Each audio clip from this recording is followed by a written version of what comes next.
Bila kita share, ramai yang tak percaya. Dan saya ni di antara orang yang tidak dianggap sebagai orang yang membawa sunnah. Kan duduk cakap benda gini, ustaz konspirasi tak seka tu. Biarlah. Kita berfikir secara hadis Nabi. Cuba cikgu fikir.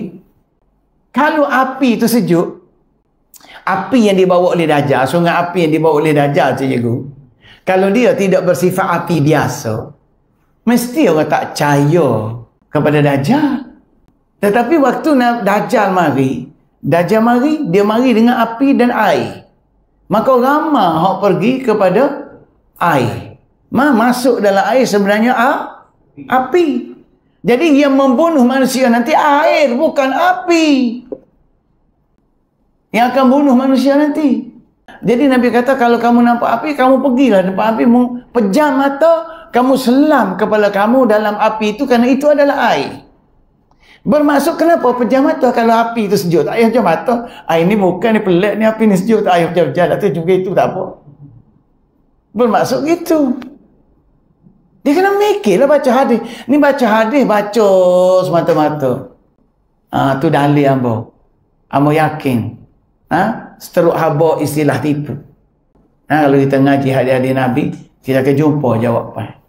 Ni kita ambil ayat Quran. Cikgu tengok ayat Quran. Tuhan kata apa? Khalaqa. Ni. Huwallazi khalaqa lakum ma fil ardi jami'a. Ni asal alam. Masa Tuhan cerita dia nak buat alam, dialah yang mencipta untuk kamu apa yang ada di bumi itu, semua sekali untuk kamu. Apa makna untuk kamu? Bermanfaat. Kalau dia cipta kita buat haba bunuh orang, lakon ke? Tuhan tak buat lagu tu. Biasa duk kena pelakar. Kena ribut. Betul tak cikgu? Kena banjir. Dia mati sepuak mampu hak jahat-jahat tu balik mula. Orang pergi Mekah ni orang nak buat dosa kan buat pahala. Orang nak buat ibadah kan buat dosa maksiat pergi Mekah. Lepas tu bila orang lagi buat maksiat tiba-tiba habis kena stroke, kena lockdown pula nejam. Mampu ibadat haji orang tu. Nejam cukup dah tak nak ejak tu ni. Kita mikir tak ni ayat Quran. Sebab tu kita kena ngaji. Lepas tu cikgu, Wallazi khalaqa lakum ma fil ardi jami'a.